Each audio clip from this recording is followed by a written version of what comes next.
countries with the worst history of slavery.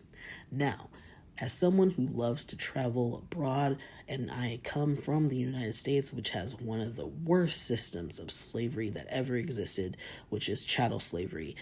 Chattel slavery is a brutal system where enslaved people are legally rendered the personal property of the owner, allowing them to be bought, sold, traded, or inherited as commodities for life.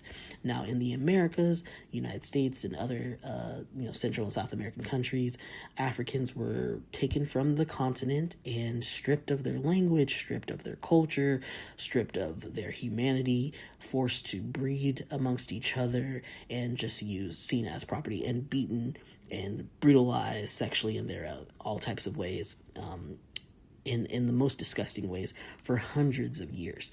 Now, this had a very big psychological, economic, social impact on these countries, and it is a fascinating history. And these countries have abolished slavery, but never really apologized to the descendants of slavery, or done any economic retribution or even social retribution. And there are lingering effects.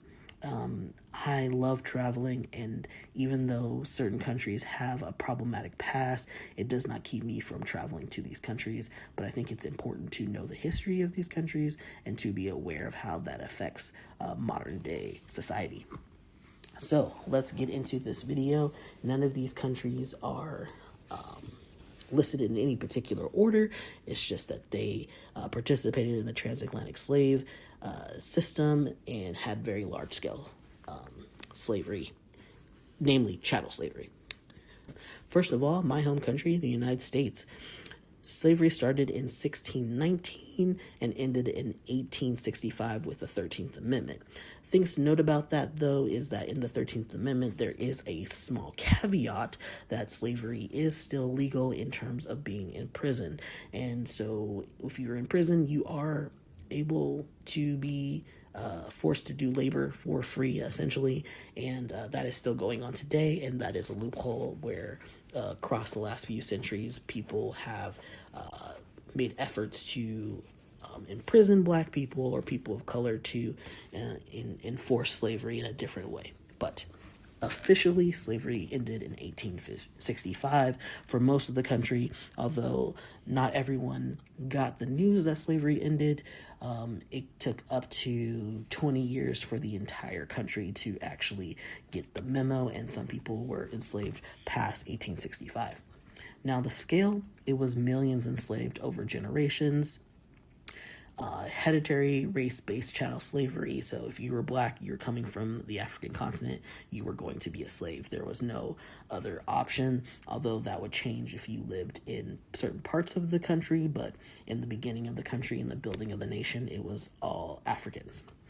The legacy is that there is a deep, ongoing racial inequality tied to slavery in the United States. You see that in policies and in the economy of the system and how Black people are treated to this day.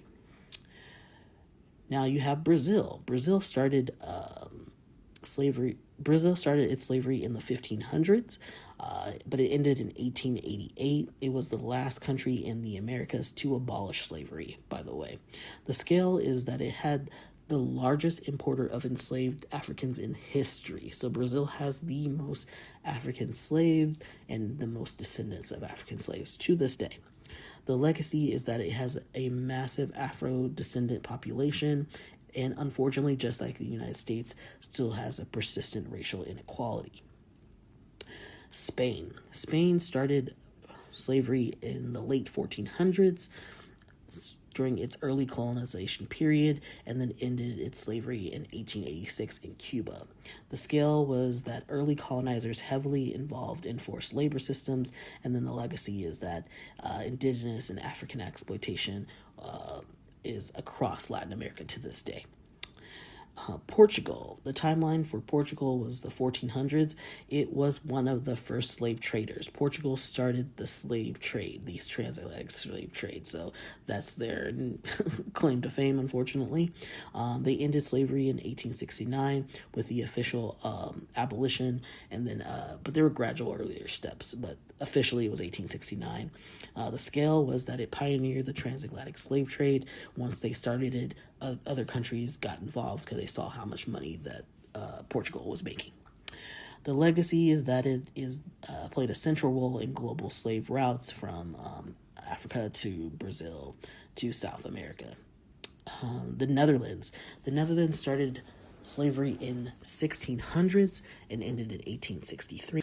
The Dutch West India Company was involved in the slave trade, and that legacy is that colonial slavery in Suriname and the Caribbean is still to this day. A lot of the countries in the Caribbean still are partly, in a way, governed by by the Netherlands in the political aspects. France. Timeline, they started in the 1600s and they ended in 1848 with the final abolition. Major Caribbean plantation systems, so like Haiti and Martinique, that's why those countries typically speak French, is from that colonization. And it's tied to their legacy is that the colonization and the exploitation is tied to the revolution of Haiti. France also had lots of territory in the United States, but gave those up either in war or through financial means. The United Kingdom, so they started slavery in the 1500s and had this slave trade expansion. It ended in 1833 with the Slavery Abolition Act. It was one of the major drivers of the transatlantic slave trade, obviously sending lots of people from Africa to the North America through the United States. And its legacy is that it built wealth through colonial slavery systems, and to this day still continue to profit. Countries that were the most impacted were U.S., Brazil. They had the largest enslaved populations, but Portugal, the UK, and Spain pretty much built the systems with other countries kind of getting in on it because they saw that it was a moneymaker. Some of the worst characteristics of the systems is that it was race-based, so pretty much just black slaves. Sometimes that included indigenous people, but for the most part, I would say like 95% of the time, it was just black slavery. It was hereditary, so it was passed through generations. It was on a mass scale. We're talking millions of people. We're not talking hundreds of thousands of people. We're talking millions of people, probably hundreds of millions of people.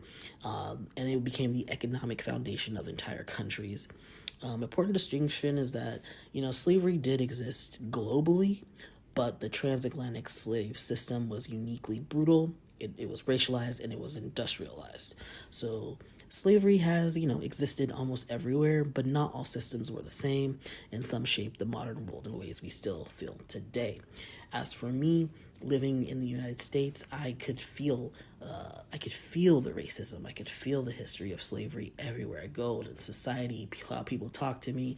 I lived in many different parts of the United States, and I got tired of that history and that legacy following me everywhere, and that weight.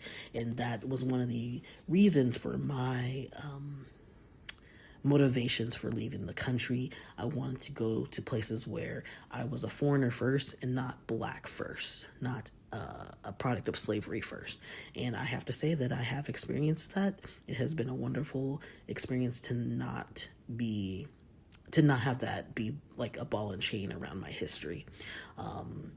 I don't think a lot of people understand what it's like to not really know your history, where most of your life, your family lineage has been taken from you, where you don't know who your ancestors are because they were stolen from you, or they were silenced, where your family members were in bondage and were forced to live a life that they didn't choose, and how that can really put a lot of psychological damage on a people. Although I would say that black people are very resilient. We create the culture. We literally have created every type of music in the United States.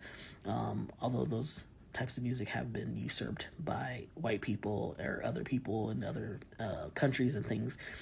But Black people start a lot of things and are very innovative and persevere. And I decided to leave the United States because I felt that I could be treated better elsewhere and that I would take the privilege of my people who were subjugated for hundreds of years and use the privilege of my American passport to live elsewhere. And that's what I'm doing today, is that I've left the United States and I don't really intend to go back. If I have to, but I'm having such a fulfilling life outside of the country, and I just want to share that knowledge with other people that travel is just like a really freeing experience, and that it can really change your perspective, your identity, your life, and in a positive way. And I'm really grateful for it, and I'm looking to build my community here with this YouTube channel and trying to find not just Black people, but just anyone else who is looking for something new, something fresh, something exciting that doesn't have to be weighed down by your history. It's really powerful, and I'm enjoying myself, and I really hope that this channel is inspiring people to travel, to experience the world in new and different ways, to be open-minded, and to learn new things. So with that, if you have any comments about maybe your relationship to slavery or to systems of oppression and how you've overcome that, and you've used travel to do that, or financial freedom, I'd love to hear it in the comments. Real quick before you leave, if you enjoyed this video and you like this kind of content, go ahead and hit that subscribe button. I'm really building this channel for people who want honest conversations about traveling, living abroad, financial freedom, and just figuring life out outside the box. I'm not your average guy. I occupy quite a lot of identities that are not mainstream. My perspective gives a unique outlook that doesn't always get a voice in popular media, and I appreciate anyone open to hearing my voice, knowledge, and experience. So if that's your vibe, subscribe, join the community, and let's keep exploring together.